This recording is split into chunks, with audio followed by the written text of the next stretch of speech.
Hello, good morning, or good evening, actually. Today is Tuesday. It is December 21st, and welcome to Commissioner in a Car. My name is Dustin Zarni, and I am coming to you to talk about the county redistricting process. Just moments ago, probably half hour ago, the county GOP legislatures finally passed another map. Not finally, because it's been a rushed process altogether, but after some debate, in which, again, 100% public opinion that was on record against passing the GOP maps. They did so. Now, it wasn't just that they passed the GOP maps. At today's county legislative meeting, the Democrats try to put a law in place that would give us all of next year to come up with maps. I believe legally we still have all of next year. However, they were making clarification for that, and the county Republican all voted against that. And then there were three maps that were on the table. The Democratic map, which is known as Democratic Map 3.0, which you can read about in last week's Wonky Wednesday. We had we compared all of the maps, the Democratic map 3.0, both of the Republican maps 2.5 and 4.0, and of course the old map. And that comparison is still up on my Tumblr blog. You can check it out. That has the comparisons of all of those. That was done. That they decided not to vote on 2.5, voted on the 4.0 map. All of this was party line except for the last map. The last map was bipartisan against, although not a majority. So it passed 9-8 with 9 Republicans voting to pass the Republican 4.0 map. 2 Republicans and 6 Democrats, so a total of 8 voted against going forward with that map. As I pointed out in my Wonky Wednesday, that map has severe problems with it. I believe it is in violation of federal law and of state law. However, it's still yet to be determined whether the county exec will sign this map, although he is on record saying he will sign this map in today's Syracuse.com article talking about the opposition to the map. So it's probably just a matter of days. He has 10 days to hold a public hearing, so there will be another public hearing, another chance to voice opposition on this. If that will happen, if that opposition happens, he could still sign the map. He probably will sign the maps. And so then many of us are asking, well, now what? Is this fight over? It is not. I'm here to tell you it is not over. The fight for this was always probably heading to court. And it probably will also head to court after the county exec signs the map. Now, who is going to bring that lawsuit and what form that lawsuit is going to take is going to take some time. And one of the things that the Democrats have been on the legislature have been asking for is more time to bring in more consultants to be able to get a grasp on the new state law, the federal laws, and the changes that are wanting to be made to these maps, because there were drastic changes across all of the county districts, not just the inner city districts, but all throughout all of the county districts. So since that happened, there has been a lot of call to take more time. That was defeated today. However, the lawsuits that may come out of this are still going to have to do that work. So don't expect lawsuits on January 1st. That's not how this works. It's going to take more time. And the thing is, we have more time.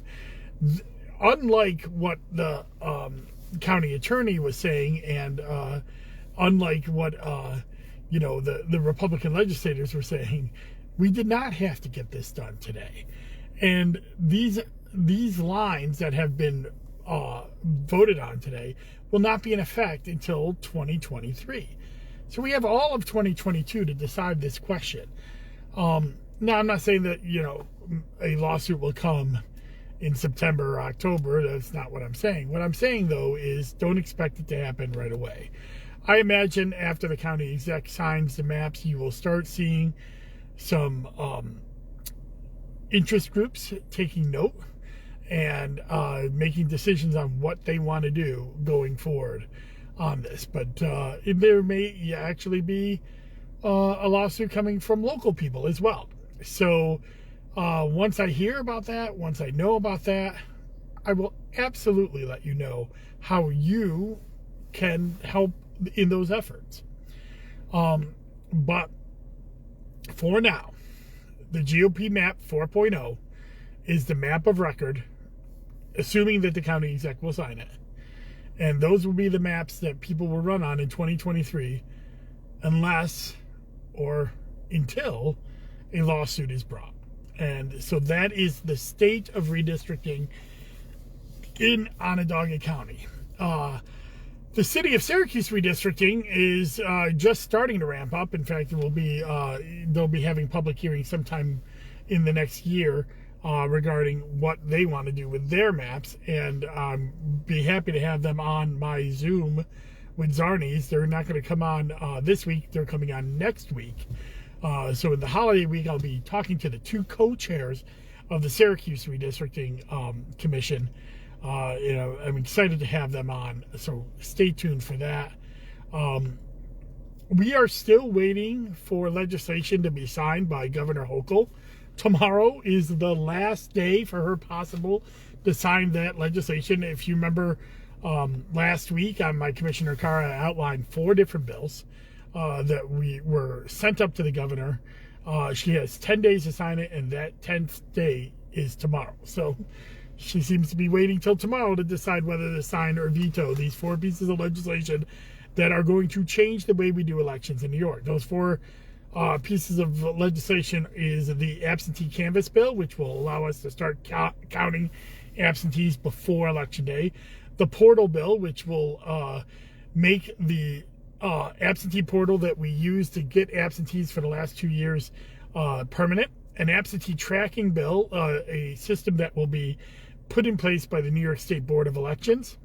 And the Make New York Vote Easier Act. I can't remember what it is, but in a sense, it's an early voting expansion bill that will, in Onondaga County, make the sites go from 6 sites to 10 sites. So we're waiting for her to sign those 4 bills or veto them. We will find out tomorrow, so stay tuned to my Twitter and Facebook feeds on that. Once I know, you'll know.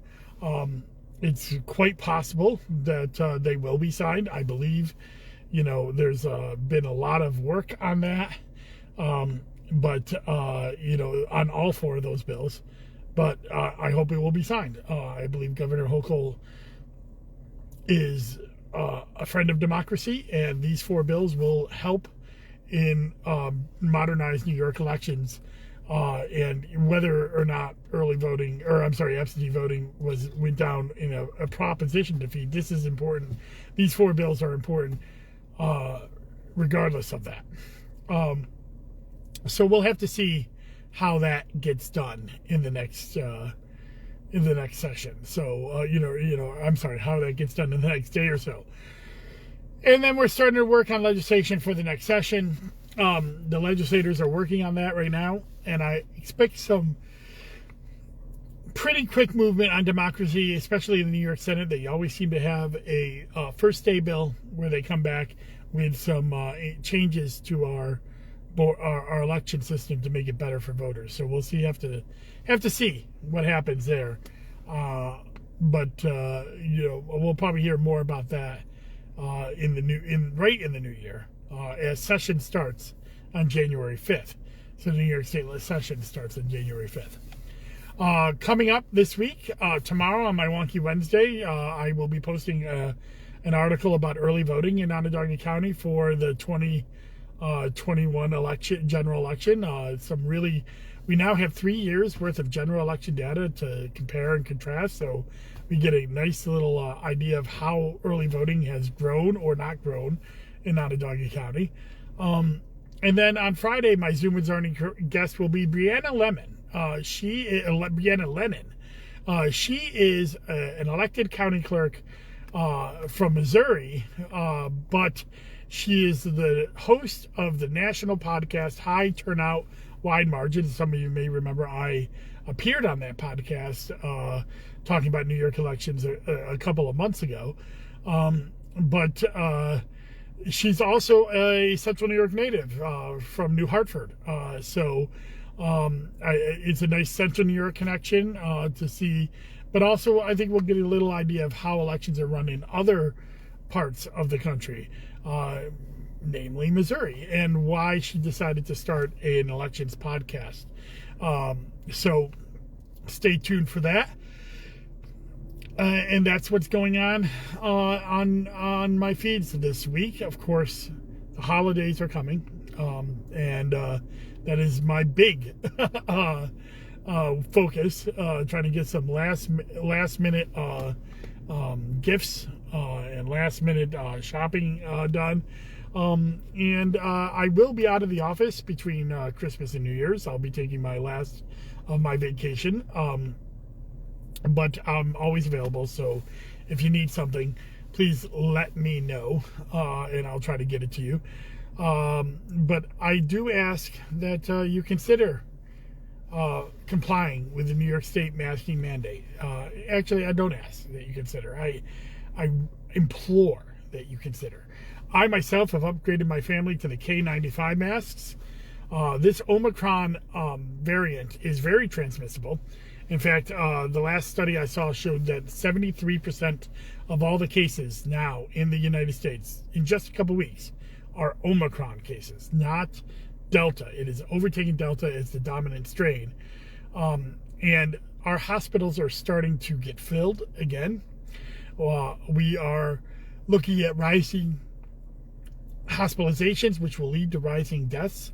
This variant is even transmissible amongst those that are vaccinated, although those who are boosted have a less of a chance of getting vaccinated. So if you can get boosted, get boosted. I'm scheduled for my boost January 6th. My wife and I are both getting boosted. That's an infamous date. That's not why we chose it. It coincided with a doctor's visit we had. So that'll be happening. It was supposed to be this week, but it got postponed. The doctor got postponed, so we're doing it next week, or January 6th. So we'll be boosted as of that moment. And I implore you to get vaccinated, get boosted. This virus is here. The winter is here. We're going indoors again. And if we want to avoid shutdowns, if we want to avoid deaths and sickness, heck, I just want to avoid being quarantined at home for 10 days and not being able to go visit family and friends during the holiday season. So please get boosted, get vaccinated, wear your K95 masks, and let's stop this spread and try to get through this winter so we can have a brighter future. I know it's hard. I know it's been a long time. Believe me, nobody thought it would be going on this long, but it is. So we need to work together once again to make sure that we're taking care of one another. So please have a happy and wonderful holiday season. Again, I'll have one more podcast before the holidays with Brianna Lennon on Friday. I'm sure we'll know a little bit more about that legislation, so the tag at the front of the podcast will talk about that. And stay safe. And once I also hear about the county executive and his public hearing on the proposed GOP maps, I will let you know. Bye-bye.